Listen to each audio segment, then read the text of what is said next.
Hello dear aspirants, આપ સર્વેનું અમારી YouTube channel game changing સાયકોલોજીમાં હાર્દિક સ્વાગત છે.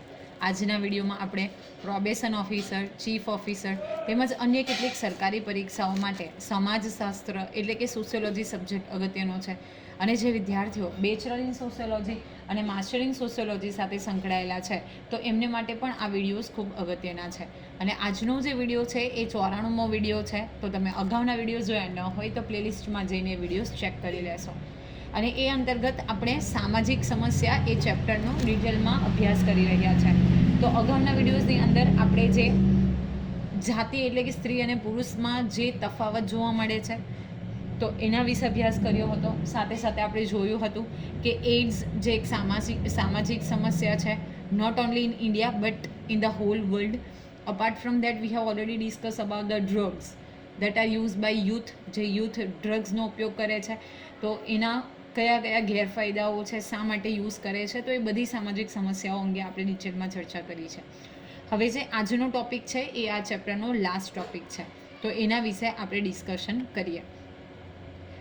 Before start the video let me tell you one thing. કેટલાક students જે છે કમેન્ટ કરે છે કે આપણે યુટ્યુબ ચેનલમાં જેટલું ભણાવેલું મટીરિયલ છે, સોશિયોલોજી હોય કે પછી સાયકોલોજી હોય, રાઈટ, સોશિયલ વર્ક હોય, તો that is enough or not. જો એક વસ્તુ હંમેશા યાદ રાખવાની છે કે કોઈ પણ કમ્પેટિટિવ એક્ઝામ હોય એટલે કે જો તમે સ્પર્ધાત્મક પરીક્ષાની તૈયારી કરી રહ્યા છો તો આજના જે સમય છે એમાં તમે પેપર્સ જોયા હશે કે એનો સિલેબસ જે છે ખૂબ જ વાસ્ટ છે, રાઈટ. તો હું તમને એવી શ્યોરિટી નહીં આપી શકું કે યસ આટલું કરીને જશો તો એમાંથી જ પેપર આવશે. હા, બટ ધેટ ઇઝ શ્યોર કે આપણે ઓથેન્ટિક જે બુક છે ગુજરાત સરકારની એમાંથી ભણ્યા છે, તો મારા ખ્યાલથી તો એટલું ઇનફ છે. પછી તમારે કોઈક બીજા પબ્લિકેશનમાંથી તૈયારી કરવી હોય તો તમે કરી શકો છો, રાઈટ. કારણ કે જ્યારે આપણે કમ્પિટિટિવ એક્ઝામની વાત કરીએ છીએ તો ત્યારે કમ્પિટિટિવ એક્ઝામનું જે ક્ષેત્ર છે, સિલેબસ છે, એ ખૂબ જ વાસ્ટ છે, રાઈટ. તો તમે તમારી રીતે એ રીતે પ્રિપરેશન કરી શકો છો. નેક્સ્ટ લાસ્ટ વિડીયોની અંદર આપણે જોયું હતું કે નશીલા દ્રવ્યો એટલે કે જે કેફી પદાર્થો છે, ડ્રગ્સ છે, તો એનું સેવન કરવામાં આવે છે. સાથે સાથે આજે આપણે મનોવૈજ્ઞાનિક જે 5 અસરો હતી તો એ જોઈ હતી. તો હવે આ જે નશીલા દ્રવ્યોના વ્યસનથી જે વ્યક્તિ પીડિત છે તો એ અંગેની સમસ્યા હલ કરવા માટે આપણે કયા કયા ઉપાયો કરી શકીએ તો એ અંગે આજે આપણે ચર્ચા કરવાના છે. તો સૌપ્રથમ છે નશીલા દ્રવ્યોના ઉપયોગ પર પ્રતિબંધ મૂકતા કાયદાઓ.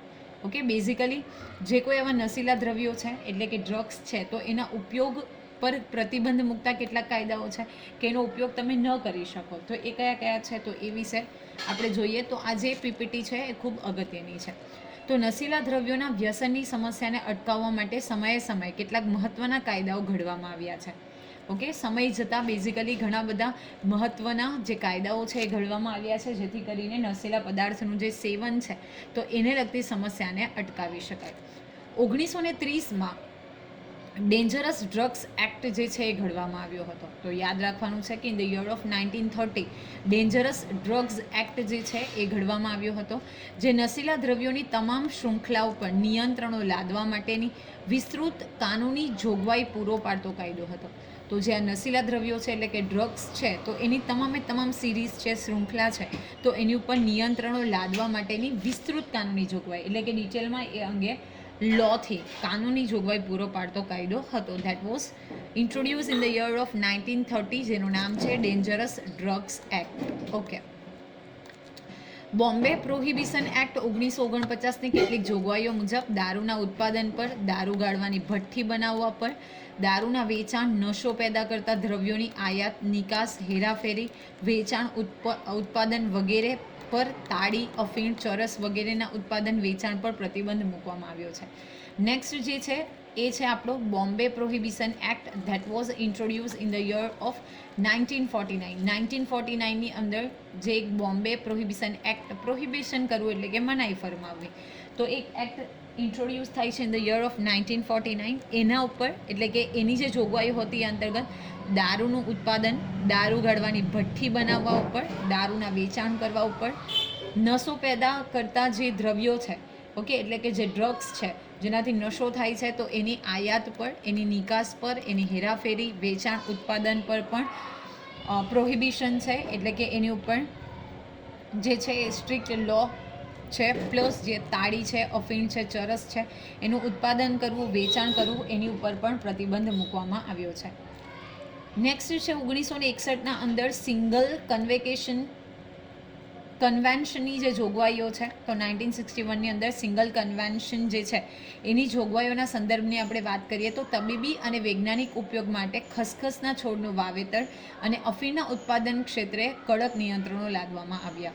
તો 1961ની અંદર સિંગલ કન્વેન્શનની જોગવાઈઓ કરવામાં આવે છે, જેના માટે તબીબી અને વૈજ્ઞાનિક ઉપયોગ માટે, એટલે કે મેડિકલ ફિલ્ડમાં અને જો સાયન્ટિફિક યુઝ કરવો હોય તો ખસખસના છોડનું વાવેતર કરવામાં આવે અને અફીણના ઉત્પાદક ક્ષેત્રે પણ કડક નિયંત્રણો જે છે એ લાદવામાં આવ્યા. પછી આવે છે 1978ની અંદર ધી ઓપિયમ એક્ટ. ઓકે, તો આ ધી ઓપિયમ એક્ટ હેઠળ અફીણના ઓપિયમ ધેટ મીન્સ અફીણ, ઓકે, OPHIUM. તો એ હેઠળ અફીણના ગેરકાયદેસરના ઉત્પાદન, હેરાફેરી, અફીણ રાખવા પર, તેના સંગ્રહ અને વિતરણ અને વેચાણ પર તથા તેને સંલગ્ન કાર્યવાહીના સંદર્ભમાં નિયંત્રણો મૂકવામાં આવ્યા હતા. તો 1978ની અંદર ધી ઓપિયમ એક્ટ જે છે એ ઇન્ટ્રોડ્યુસ કરવામાં આવે છે અને એ અંતર્ગત જે અફીણનું ગેરકાયદેસરનું ઉત્પાદન છે, એની હેરાફેરી છે, અફીણ રાખવું, ઓકે, એનો સંગ્રહ કરવો, એનું વિતરણ કરવું, એનું વેચાણ કરવું કે અન્ય કોઈ પણ એના કનેક્ટેડ કોઈ પણ કાર્યવાહી હોય તો એના સંદર્ભમાં પણ શું કરવામાં આવ્યું, નિયંત્રણો જે છે એ અમલમાં આવ્યા હતા. નેક્સ્ટ છે 1985ની અંદર the narcotic drugs act, psychotropic substance act જે છે એ બનાવવામાં આવે છે 1985ની અંદર. The narcotic drugs and psychotropic substances act, okay, જે બને છે 1985ની અંદર. તો એમાં આ કાયદો જે નશીલા દ્રવ્યોની ખેતી ઉપર પ્રતિબંધ મૂકે છે. ઓકે, તો જે કોઈ ડ્રગ્સ જેમાંથી બનતું હોય તો એવા દ્રવ્યોની ખેતી ઉપર પ્રતિબંધ મૂકવામાં આવ્યો. આ કાયદો કોઈપણ નશીલા દ્રવ્યોના ઉત્પાદન, વેચાણ, કબજો, ખરીદી, હેરાફેરી, સંગ્રહ, ઉપયોગ, આયાત નિકાસ પર પણ પ્રતિબંધ મૂકે છે. પ્લસ જે કોઈ પણ આવી રીતે ડ્રગ્સ ક્રિએટ કરતા જે કોઈ પદાર્થો છે તો એના ઉત્પાદન, એના વેચાણ, કબજો કરવો, એની ખરીદી, હેરાફેરી, સંગ્રહ, ઉપયોગ, આયાત નિકાસ પર પણ આ કાયદો જે છે પ્રતિબંધ મૂકે છે. આ કાયદાના ઉલ્લંઘન બદલ 10 વર્ષની સખત કેદ, જેને 20 વર્ષ સુધી લંબાવી શકાય છે. ઓકે, તો મિનિમમ પીરિયડ છે 10 years, પણ જો છતાં પણ કોઈ ઇમ્પ્રુવમેન્ટ નહીં આવે તો એને 20 years સુધી એક્સટેન્ડ કરી શકાય છે.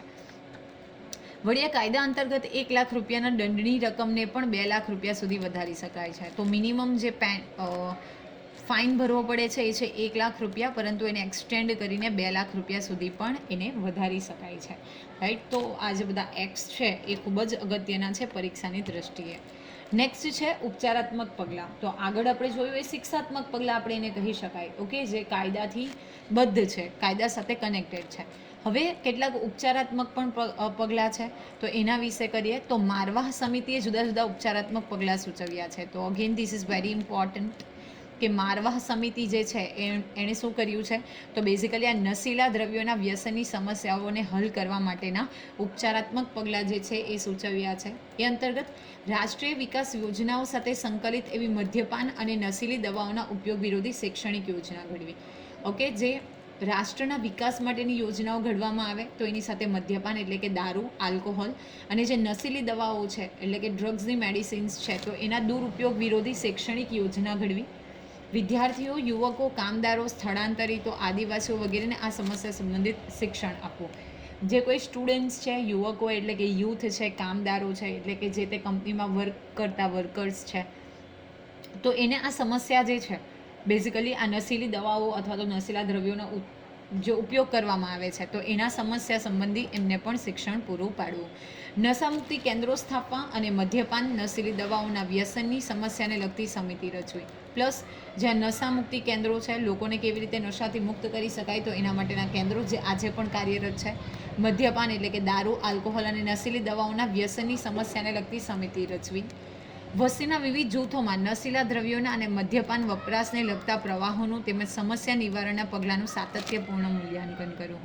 ઓકે, જે આ વસ્તીના વિવિધ જૂથો છે તો એમાં નશીલા દ્રવ્યોના અને મદ્યપાન વપરાશને લગતા જે પ્રવાહો છે એની સમસ્યા છે તો એના સમસ્યાના નિવારણ અંગે પણ મૂલ્યાંકન કરવું. આ ઉપરાંત ભારત સરકારના નાર્કોટિક કંટ્રોલ બ્યુરોએ ઘડેલા તો આ યાદ રાખવાનું છે. નાર્કોટિક કંટ્રોલ બ્યુરોએ જે ઘડેલા એક્શન પ્લાન છે તો એમાં સમસ્યાના નિવારણ માટે મુખ્યત્વે બિનસરકારી સંગઠનોની સેવા, વ્યસનીઓનો પુનર્વાસ, જનજાગૃતિ અને જાહેર આરોગ્ય જાગૃતિ, યુવાનોમાં આલ્કોહોલ અને ડ્રગ ડિમાન્ડ ઘટાડવી અને આ પ્રદૂષણથી યુવાનોને માહિતગાર કરવાના પગલાંનો પણ સમાવેશ થાય છે.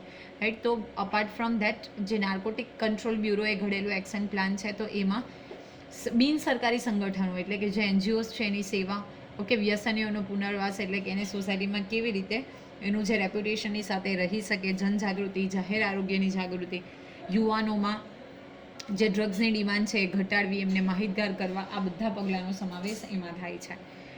તો બેઝિકલી આ પ્રકરણ જે હતું સામાજિક સમસ્યા, એમાં આપણે સામાજિક સમસ્યાનો અર્થ અને લાક્ષણિકતાઓ અંગે પરિચય મેળવ્યો. સાથે સાથે ભારતમાં પ્રવર્તતા અસમાન જાતિ પ્રમાણ, એઇડ્સ અને નશીલા દ્રવ્યોના વ્યસનના કારણો, વિપરીત અસરો અને તેને હલ કરવાના ઉપાયો અંગેની આપણે માહિતી મેળવી. સામાજિક સમસ્યાઓ અંગેના વૈજ્ઞાનિક અભિગમથી આપણી આસપાસના વિશ્વમાં પ્રવર્તતી સામાજિક સમસ્યાઓને જોવા અને સમજવાનું આપણું જે દૃષ્ટિબિંદુ છે તો એ ખરેખર બદલવાની જરૂર છે. તો આઈ હોપ કે આજના જે વિડીયોમાં આપણે ડિસ્કશન કરી એમાં તમને સમજ પડી હશે. વિડીયો પસંદ પડે તો વિડીયોને લાઇક કરી અને શેર કરવાનું ભૂલશો નહીં. અને આવા જ વધુ વિડીયોની અપડેટ્સ મેળવવા માટે even you can subscribe hour YouTube channel Game Changing Psychology. Thank you for watching the video. Have a nice day.